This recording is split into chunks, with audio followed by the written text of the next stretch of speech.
They told you China copies everything, that Chinese innovation is a myth, that everything they have, they stole from the West. But what if I told you that's the biggest lie ever sold to the modern world? What if the real story is so shocking it would completely flip everything you thought you knew about East versus West? Stick around, because what I'm about to show you will change how you see global power forever. The West has perfected one skill above all others, controlling the narrative. And right now the narrative is simple. China steals, the West innovates. China copies, the West creates. It's repeated so often that it feels like truth. But here's what they're hiding. China didn't just contribute to human civilization. China built the foundation of the modern world, and then the West took credit for it. This isn't opinion. This is history. History they desperately want buried. So if you want the real story, the one they don't teach in schools, hit that subscribe button, because we're about to expose the biggest cover-up in modern geopolitics. Let's start with a question they don't want you asking. Where did Western civilization actually come from? Between the 2nd century BC and the 15th century AD, while Europe was burning witches and banning books, China was building the blueprint for everything that came after. I'm not talking about minor contributions.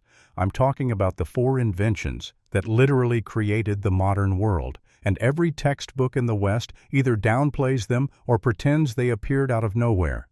Paper, invented by Kai Lun in 105 AD during the Han Dynasty. Before Chinese paper reached Europe through the Silk Road in the 8th century, the West was scratching on animal skins. Parchment. A single book cost as much as a house. Knowledge was locked behind wealth. China democratized information.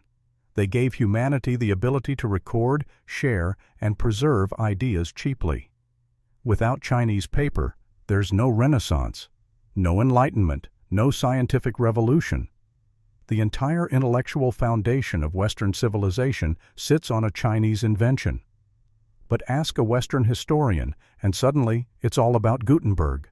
The compass, created in the 11th century, first used for feng shui, then refined for navigation. Chinese sailors were crossing open oceans while Europeans hugged coastlines, terrified of losing sight of land. By the 13th century, the compass reached Europe. And what happened next? Columbus, Vasco da Gama, Magellan, the age of exploration. The entire colonial era that built Western empires was navigated using Chinese technology. They sailed to conquer the world with a tool invented in China. Then they rewrote history and called themselves discoverers. Gunpowder. Chinese alchemists discovered it in the 9th century, searching for immortality. Ironic, right? They wanted eternal life and created the deadliest substance in human history. At first it was fireworks. Beautiful, harmless. Then Europe got their hands on it in the 13th century through Mongol invasions. Cannons, guns, explosives. The West weaponized Chinese gunpowder and used it to conquer continents, enslave populations, and dominate the globe.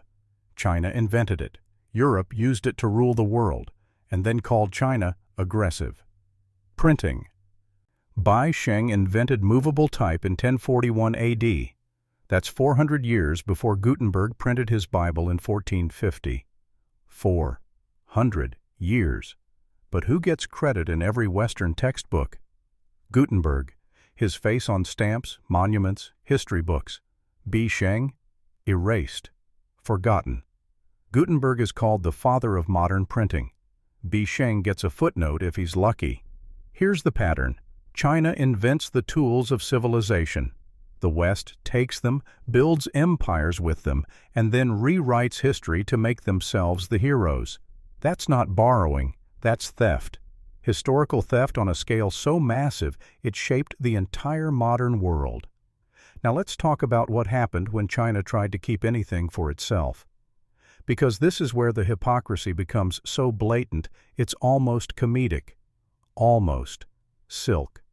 For over 1,000 years, Chinese silk was the most valuable commodity on earth. Roman emperors paid its weight in gold, but China guarded the secret like a state treasure. Revealing how silk was made? Execution. So what did the Byzantine Empire do in 552 AD? They sent spies. 2 monks infiltrated China, learned the process, and smuggled silkworm eggs out hidden in hollow bamboo walking sticks. They destroyed China's monopoly overnight. Imagine if China did that today. Sent agents to Cupertino, stole iPhone blueprints, and started mass production. The West would call it economic warfare, grounds for invasion. But when Byzantium did it with silk, history calls it clever entrepreneurship. Porcelain. The English word for fine ceramics is literally china, named after the country because only China could produce it. For centuries, Europe tried and failed to replicate it. Then in 1708, Johann Friedrich Böttger in Germany finally succeeded. But here's what they don't tell you. He didn't innovate. European factories had been interrogating captured Chinese potters for decades, extracting their knowledge, forcing them to reveal techniques. Böttger reverse-engineered porcelain using stolen intelligence from coerced craftsmen. That's not genius. That's industrial espionage with a European accent. Tea. This one is so brazen it should be taught as a masterclass in theft. By the 1830s, Britain was addicted to Chinese tea. But the trade imbalance was bleeding Britain dry. Silver was flooding into China. The solution? Send Robert Fortune, a Scottish botanist, to steal the entire industry. Between 1848 and 1851, Fortune disguised himself as a Chinese merchant, shaved his head, wore traditional robes, and infiltrated China's most protected tea regions where foreigners were forbidden. He smuggled out 20,000 tea plants, bribed farmers to defect, documented every secret, and handed it all to British India. Within 30 years, India controlled global tea production. China's ancient monopoly was annihilated. Robert Fortune didn't discover anything. He committed industrial espionage, theft, and human trafficking. Yet Britain honored him as a hero of science and empire. Compare that to today. When a Chinese company legally acquires Western technology through investment or hires experienced engineers, Western media screams theft. But when Britain literally stole an entire multi-billion-dollar industry using disguise, bribery, and smuggling, visionary entrepreneurship. The West built its industrial revolution on Chinese foundations. They took paper, gunpowder, the compass, and printing without acknowledgement. They stole silk through spies. They pirated porcelain using captured craftsmen. They destroyed China's tea monopoly through organized theft. And now they lecture China about intellectual property rights. The audacity is breathtaking. If this is making you angry, good. It should. Hit that like button and share this with someone who still believes the official story, because we're just getting started. The modern accusations. Fast forward to today. The West accuses China of stealing in 3 main areas: 5G, artificial intelligence, and green energy. These accusations dominate headlines, justify trade wars, shape policy. But here's what they're hiding. China didn't steal. China learned, invested massively, and out-innovated them. 5G and Huawei.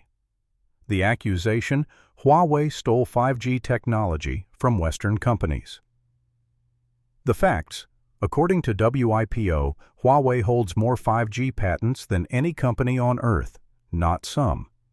The most. Huawei invests over $20 billion annually in R&D. That's more than most European countries spend on all tech combined. So why did the West ban Huawei? Not because of theft, because Huawei was winning. They were ahead technologically, ahead in deployment, ahead in cost. Western telecom companies couldn't compete. So instead of building something better, they banned the competition and called it national security. Zero concrete evidence of IP theft was ever produced. When you can't compete, ban the competition and wrap it in patriotic language. Artificial intelligence. The accusation: Chinese AI companies are copying Silicon Valley. The data: China now leads the world in AI patent applications, not second place. First, Chinese researchers publish more AI papers annually than any other country. Take ByteDance and TikTok.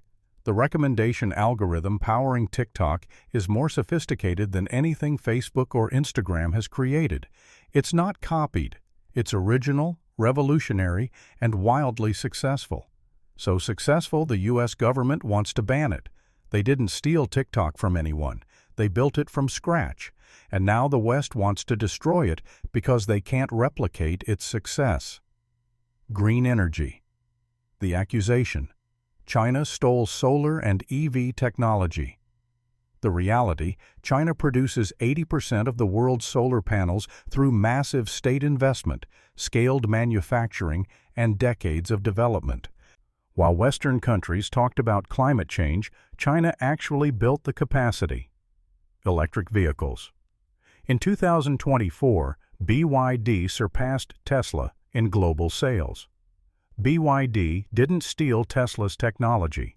They developed their own battery tech, their own supply chains, their own manufacturing. China leads the world in lithium battery production and EV infrastructure. The West invented solar panels decades ago, but China made them affordable for the entire world. Is that theft, or is that progress? Here's the truth they won't admit. They're not angry because China stole. They're angry because China caught up.